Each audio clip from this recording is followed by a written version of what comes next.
우리 후배 목사님들이 가끔 저를 만나면 그래요. 이제 뭐 저희 위에 선배는 없으니까 주일날 설교를 2번 하고 나면 코에서 단내가 막 난다는 거예요. 이 사람들은 나는 4번 해도 끄떡없는데 2번 해가지고 단내 나냐? 그래요. 왜 그럴까 가만히 생각해 보니까 지난 3월 달에 아틀란타 그 회의에 갔는데 이 아틀란타도 뭐 트래픽이 보통 밀리는 게 아니에요.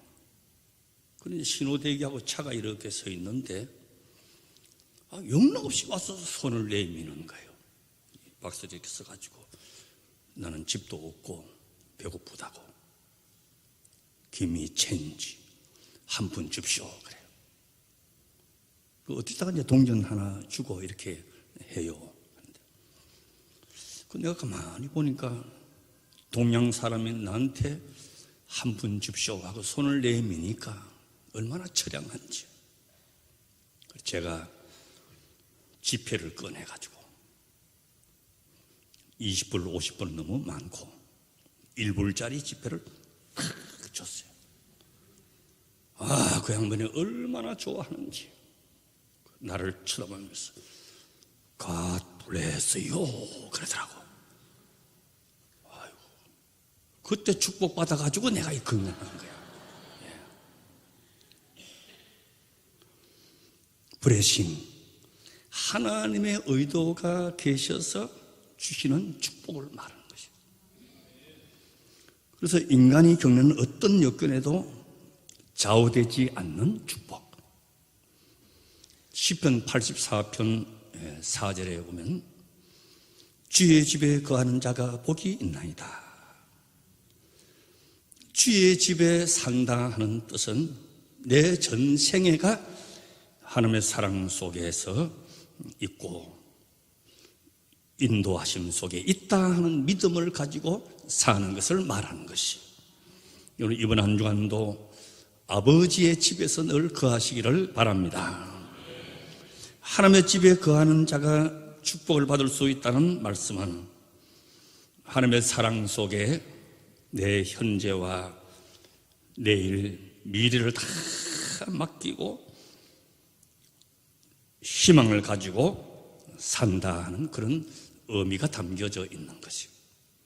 아마 15, 16년쯤 된 걸로 기억되는데 영국에 로버트 우스프라고 하는 그 박사가 있는데 이분이 이제 세계 여러 나라를 상대로 국민들이 느끼는 행복도를 조사했답니다. 그때 이제 54개국을 했는데 그 순위를 발표를 했어요. 어떤 나라가 가장 행복을 느끼느냐, 그 행복 지수를 이렇게 발표를 했는데, 거기 보면 국가 경제나 정치적인 안정하고는 관계없이 국민들의 행복 지수가 다르더라는 거예요. 그 1등 나온 나라가 어디 있느냐? 방글라데시가 1등이 나오는 거예요. 그리고 방글라데시는 여러분 세계 사람들이 다 도와주고 어려운 나라예요. 열의 가뭄으로 인해서 굶어 죽는 사람도 생기고, 근데 그 사람들이 행복을 느낀다는 거예요. 미국의 신용 등급이 트리플 A예요. 그런데 최근에 와서 더블 A로 내려왔어요. 그러나 최강국이고 경제적으로 부유한 미국이 몇 등 했냐, 행복도가 54개국 중에서 46위 했다는 거예요. 46위. 아시아에서는 그래도 제일 잘 산다고 하는 일본은 몇 있냐? 44위를 했다는 거예요. 그럼 행복지수가 2등은 어느 나라가 했느냐? 여러분 들어도 어디 있는지도 잘 모를 거예요. 아제르바이잔이라고 하는 조그마한 나라가 행복지수 2위라는 거예요. 3위는 나이지리아, 4위는 필리핀. 그래요. 그 우리 상식하고 정반대되는 나라잖아요. 잘 사는 나라가 행복지수 높을 줄 알았는데 안 그렇다는 거죠. 제가 이런 걸 생각해 봤어요. 제가 어릴 때 시골에 있으면서 그때는 생선이라고 하는 거는 강고등어만 맛봤지 요즘처럼 회를 먹는다든지 칼치조림을 먹는데 이거는 상상도 못할 때예요. 동네 제사 있는 날 그저 오징어 하나 얻어 먹어봤지 그래요. 그럴 때 그 가을 추수할 때 별을 뵐 때 얼마나 기뻐요. 햇살 먹으니까. 그때 그 벼베기 하다가 그 칼치 뭐 넣고 찢은 것하고 쌀밥 한 그릇 먹는 것이요. 지금도 그 행복감을 떨쳐버릴 수가 없는 거예요. 어느 호텔에 가서 뷔페를 먹어도 그때 기억은 비교할 수가 없어요. 찐빵이 얼마나 맛있는지, 아이고야, 평생 찐빵만 먹고 살았으면 좋겠다. 그랬었어요. 그때보다 지금 10배, 100배 더 잘 사지만 그때가 행복 지수가 높았어요. 아마 방글 아저씨도 그런 입장에서 행복도가 1등 아니었는가 생각되죠. 한 번은 겨울방학이 됐는데 그때 우리 제일 큰 형님이 서울에서 공부하고 있었어요. 그래 동생한테 온다고 어려운 가운데서 운동화를 하나 사왔어요. 운동화를 사왔는데 동생 발 크는 줄은 모르고 적은 걸 사온 거야. 이게 얼마나 운동화 꼬무신만 신다가 운동화를 귀한지요. 수업 시간에 수업을 못했다니까. 그 운동화 지킨다고 그거 누가 가져가면 어떡하나 싶어가지고. 지금은 건강 구두 신어도 그때는 그게 얼마나 행복했는지 몰라요. 아마 여러분들도 그럴 거예요. 쇠빵살이 할 때, 연탄불 뗄 때에 그때 낭만이 있었고 내 집 마련했으면 좋겠다. 그렇게 생각했는데 그때 그 기분을 맛보지 못해요. 제가 결혼하고 전도사 때 처음 생활비를 한 달에 8만 원 받았어요. 그리고 제일 처음 산 게 뭐냐? 골드스타 그 라디오하고 카세트 테이프가 들어간 걸 샀어요. 그거 지금 놔뒀으면 그게 참 박물관에 갈 수 있을 건데. 그걸 그때 5,000원에 샀는데요. 그것도 월부로 샀어요, 월부로. 아이고, 지금 풀 HD TV 사도 그런 기쁨이 없을 거예요. 그때 그 기쁨 맛이요. 자, 그러니까 환경과 행복은 무관하다고 하는 사실만 깨닫고 살아도 조금 더 우리가 행복할 수가 있어요. 이번 한 주간도 행복한 삶을 사시기를 바랍니다. 감사가 있게 사시기를 바랍니다. 성공과 행복은 같이 가는 것이 아니에요. 사람들이 일반적으로 자기 소유를 두고 성공을 가늠합니다. 많이 가지고 있을 때에 성공했다 그러고 높이 올라갔을 때 성공했다 그러고 대접 하기보다 대접을 받을 때 성공했다 그래요. 그러나 성경에는 그렇게 말씀하지 않았어요. 행복은 그 사람됨과 그 사람의 신앙적인 가치관이 있다는 거예요. 옛날 시골 예배당에서 그 얼음 나오는 그 호야등, 그 호야가 뭔지도 모르고 그냥 호야등 했어요. 나중에 알고 보니까 일본의 유명한 렌즈 회사가 호야더라고. 그 안경도 호야 안경은 좀 비싸요, 렌즈가. 그때도 모르고 호야 켠다 그래. 석유 갖다 보고 그게 그렇게 낭만이 있고 좋았더니 지금은 불만 켜만 이렇게 환해지고 심지 갈 필요도 없고 그렇잖아요. 행복은 그 사람의 신앙적인 가치관에 있더라는 것이. 신앙적인 사람은 모든 걸 다 은혜라 생각합니다. 내가 사망의 엄침한 골짜기로 다닐지라도 하나님께서 거기 계시고 내가 깊은 바다에 간다 하더라도 거기에 하나님의 보호하심이 있을 것이고 언제나 나를 지키고 언제나 나를 보호하고 내가 정신없이 살아갈 때도 하나님은 나를 지키시고 보호하신다. 모든 것이 다 은혜 중심으로 사는 거예요. 그 토마스 아켐피스 말고 아퀴나스, 중세를 대표하는 철학자잖아요. 행복에는 두 가지가 있는데 주관적인 행복과 객관적인 행복이 있다 그랬어요. 그 주관적인 행복은 우리 스스로 이것이 행복이라 생각해서 그걸 얻으려고 노력하면서 사는 거, 주관적인 행복. 뭐니 해도 돈이 제일이다. 그래서 돈을 법니다. 돈을 가지고 난 다음에 오는 행복을 느낍니다. 또 지위와 권세가 있어야 된다. 그 지위와 권세를 얻고 난 다음에 사람들에게 박수받고 축하받으면서 행복을 맛봅니다. 지금 우리 사회에 보십시오. 우리가 무슨 누가 잘 됐다 못했다 판단하는 것은 아니지만 높이 올라갈수록 떨어지는 걸 많이 떨어지는 거예요. 우리는 땅바닥에 서 있으니까 떨어져 봐야 떨어질 게 없어요.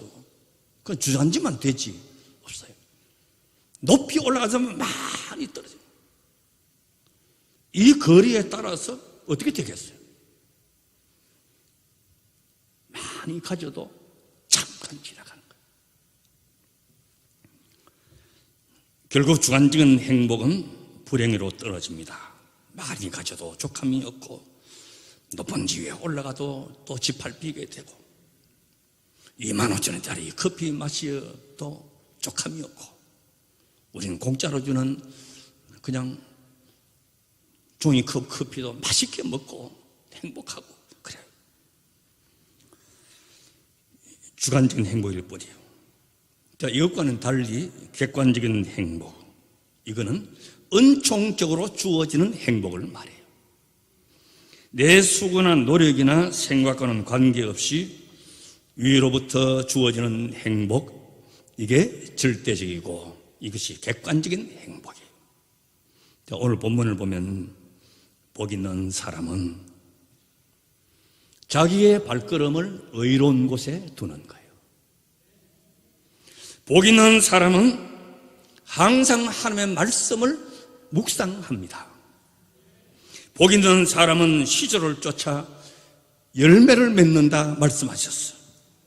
복 있는 사람은 심판 때에 구원받는다 말씀했어요.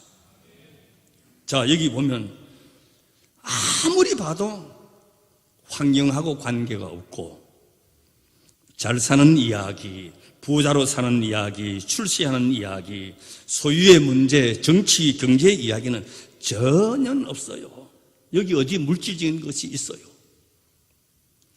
어디 가서나 내면적인 세계, 심령적인 것을 말하고 있어요. 시편기자들이 말하는 복 있는 사람의 예를 몇 가지 살펴보면 자막을 보십시오. 시편 30편 5절 말씀. 그 노염은 잠깐이요 그 은총은 평생이로다. 저녁에는 울음이 기수할지라도 아침에는 기쁨이 오리로다.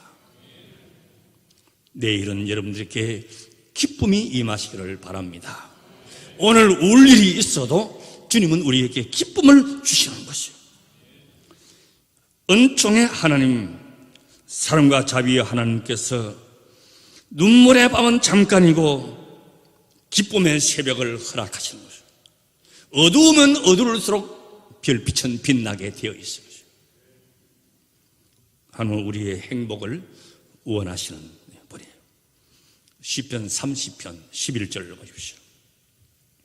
주께서 나의 슬픔을 변하여 춤이 되게 하시며 나의 벼옷을 벗기고 기쁨으로 띠띠우셨나이다 그랬어요. 슬픔을 춤으로 바꾸신다고 하는 말은 불행을 행복으로 바꾸시는 하나님의 은혜를 말하는 것이죠. 벼옷은 언제 입어요? 슬플 때에, 가슴 칠 때에 벼옷을 입는데, 그 슬픔 상황을 기쁘게 만드시는 하나님의 능력이 언제나 우리에게 있다는 것이요. 띠는 뭡니까? 전체를 묶는 것이. 하나님은 우리의 모든 것을 합력하여 유익하게 하시고 선하게 하시는 분이라는 것이요. 기쁨으로 묶이는 것이 최고의 행복을 가지는 것이에요. 시편 119편 111절 112절 여러분이 찾는 수고를 들어주기 위해서 방송실에서 늘 수고하고 있어요. 주의 증거로 내가 영원히 기업을 삼았사오니 이는 내 마음의 즐거움이 됨이니이다. 내가 주의 율례를 길이 끝까지 행하려고 내 마음을 기울였나이다.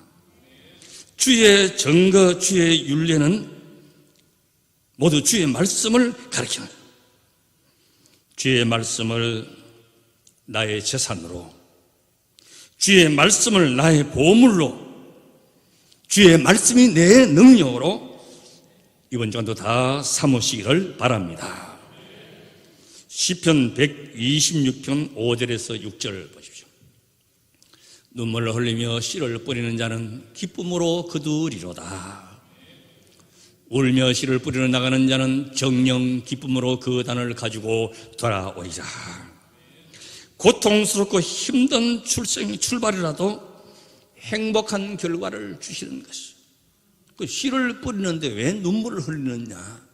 이스라엘의 기후를 생각해야 돼요. 이스라엘 기후는 워낙 건조해 가지고 씨를 뿌려도 비가 오지 않으면 거둘 수가 없어요. 씨를 뿌리는데 이 씨가 아름답게 싹이 트고 열매 맺고 추수할 때 갈 때까지 갈 것인지, 그러니까 눈물 흘리면서 씨를 뿌렸는데 적당한 때에 비가 오고 결실하고 해서 추수하게 되고 눈물을 흘리며 씨를 뿌리지만은 기쁨으로 단을 거두리로다. 수고했는데 거둘 것이 없으면 얼마나 허망되겠어요. 여러분들이 손에 수고의 열매가 언제나 가득하게 되시기를 바랍니다.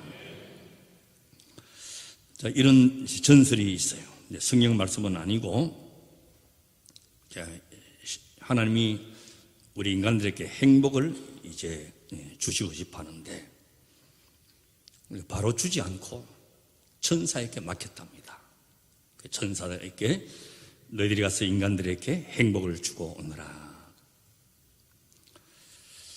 그 명령을 받은 그 천사들이 그냥 행복을 덜썩 안겨주면 행복의 가치를 모르고 또 인간의 교만할 수 있을 것이 아니냐.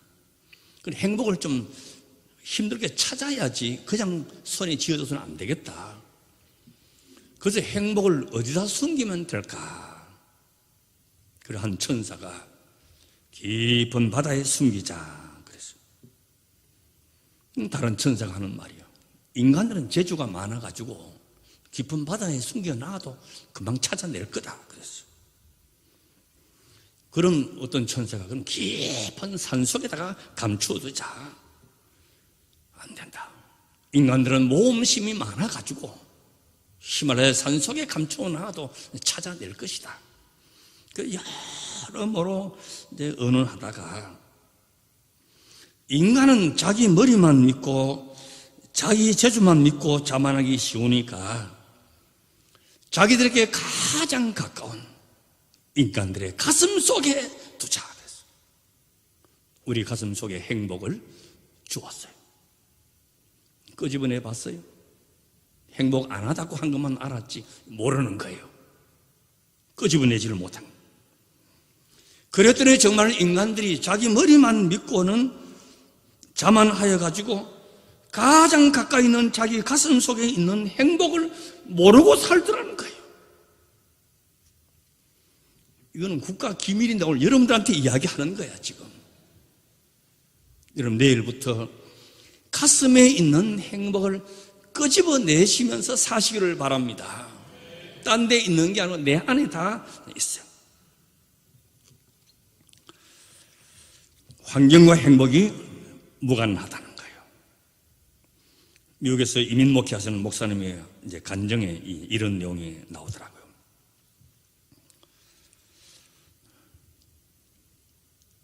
수요일 예배 마치고 이제 강단에서 내려오니까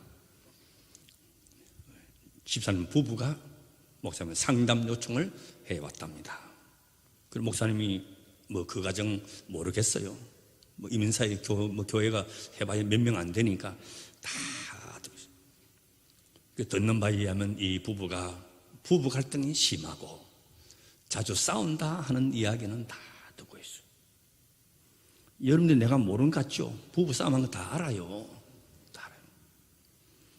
표정을 보니 두 부부가 심상치 않아요. 목사님 저희들 기도 받으러 왔습니다. 그래요. 그리고 무슨 일로 오셨냐고 짐작은 하지만 다음 월요일에 법원에 가서 이혼 수속을 하려고 합니다. 오늘 특별히 이혼 기념을 위해서 기도해 주시기 바랍니다. 세상에 이런 또 기도는 처음 해보는. 그럼 하는 말이 우리들은 교회에서 청년부 활동하다가 만났고 목사님이 주례하셨고 교회 안에서 다 결혼식 했고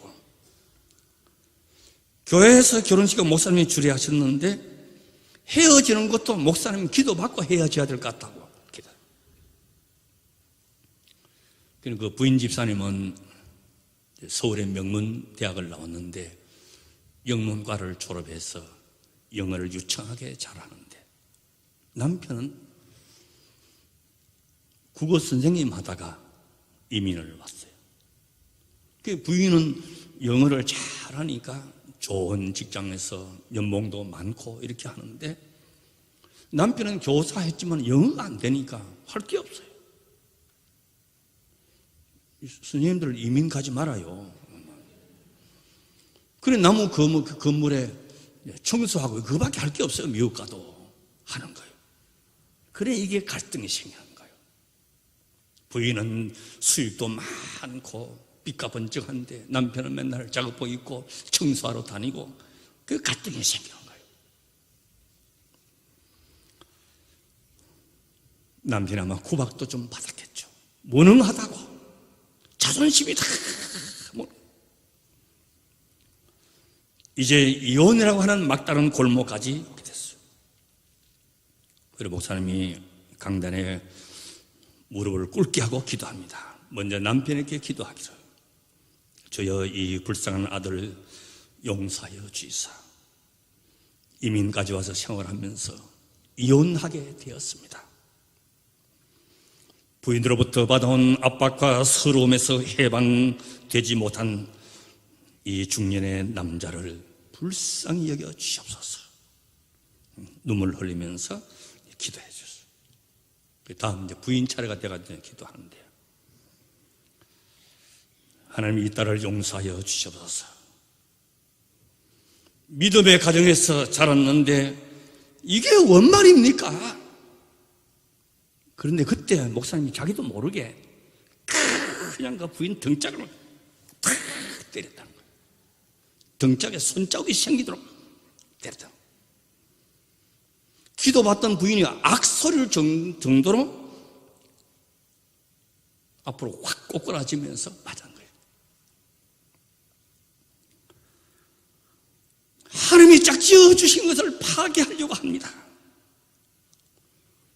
그런데 앞으로 꼬꾸라지는 부인이 울기 시작한 거예요. 그 맞는 순간에 은혜가 그 부인한테 임한 거예요. 은혜 없는 부인들은 저한테 보내면 그냥 막 눈물이 막 쏟아지는데 눈 화장을 얼마나 진하게 했는지 눈물이 아니고 먹물이 쏟아지는 거예요. 콧물 막 범벅이 태가지고. 그런데 놀라운 것은요, 기도가 끝나고 난 다음에 남편이 불쌍히 여겨 보이더라는 거예요. 연민의 정이 솟아나기 시작했어요. 은혜 받았어요. 아침에 남편 손에 들고 빗자루 들고 출근하는 남편을 바라보니 광화문에 있는 이순신 장군 칼처럼 보이더라는 거예요. 다시 그 가정에 행복했다는 그 이민 목회하는 분의 간증이에요. 사랑으로 보니 호박꽃도 장미꽃으로 보이고, 시험될 이야기는 아멘 하지 말고, 환경이 나빠도 기쁨이 있고 그래요. 여러분, 우리가 사랑이 있으면 아깝지 않아요.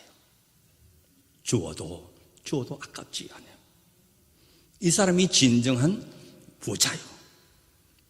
남을 위해서 봉사하고 뭐 쓸 때 쏙이 쓰리면 이건 가난한 사람이야. 또 우리가 식사를 하면서도 얼마나 감사하느냐. 좋은 음식 주셔서 감사하고, 건강하니까 감사하고, 왕성한 식욕 주시니 감사하고, 소화력을 주니 감사하고. 우리 윤하수 장로님 말씀 드리니까 음식은 두 가지밖에 없다 그래요. 맛있는 거 하고 아주 맛있는 것 하고 두 가지밖에 없어요. 얼마나 감사해요. 감사가 있는 사람이 행복한 거예요. 근데 음식을 놓고 그냥 짜증내고 뭐 입맛이 어떻고 뭐 음식 솜씨가 있고 이러면 불행한 거예요. 불행한 거예요. 옛날에 비하면 얼마나 우리가 잘 먹어요.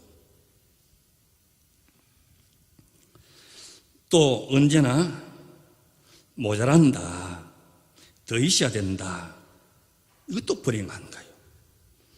이만하면 족하다, 그 마음이 우리에게 필요한 것이죠.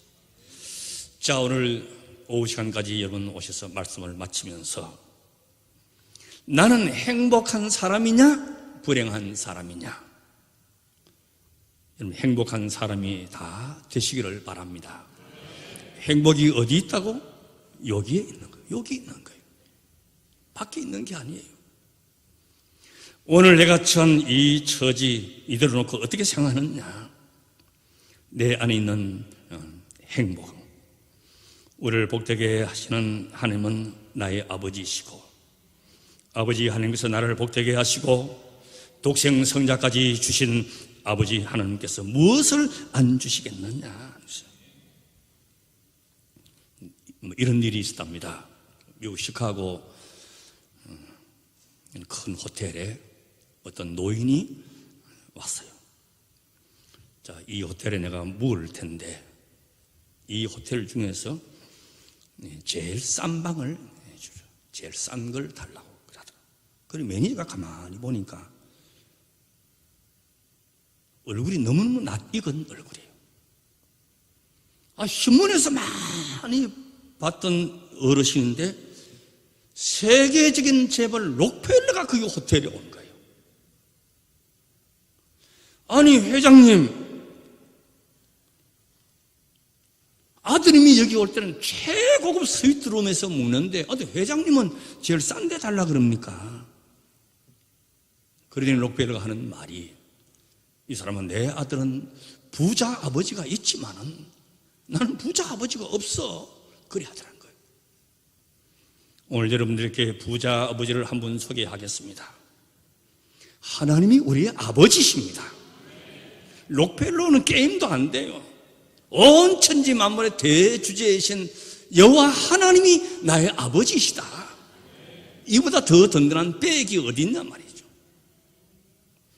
아버지가 나를 위해 주시고, 아버지가 나를 만나 주시고, 아버지가 나에게 친히 약속하셨고, 아버지가 나의 모든 걸 채워주시만 약속하신 것이요.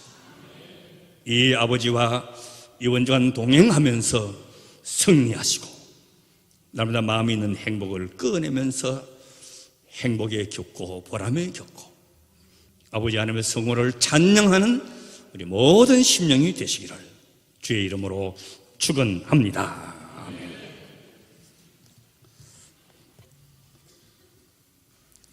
오후 시간까지 주의 전에 있게 하신 아버지 하나님, 만군의 여호와 하나님, 천지의 대주제이신 하나님이 나의 아버지가 되셔서 모든 피로를 채워주시고 가장 가까운 우리의 심령에 행복을 가득히 담아 두었습니다.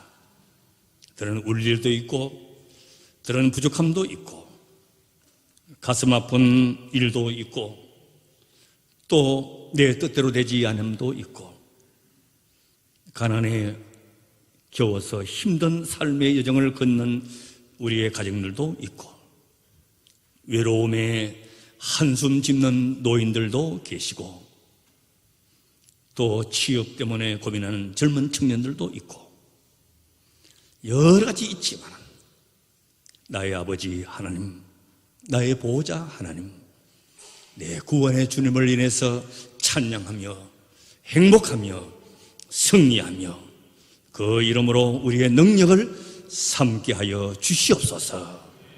예수님의 이름으로 기도드리옵나이다. 아멘.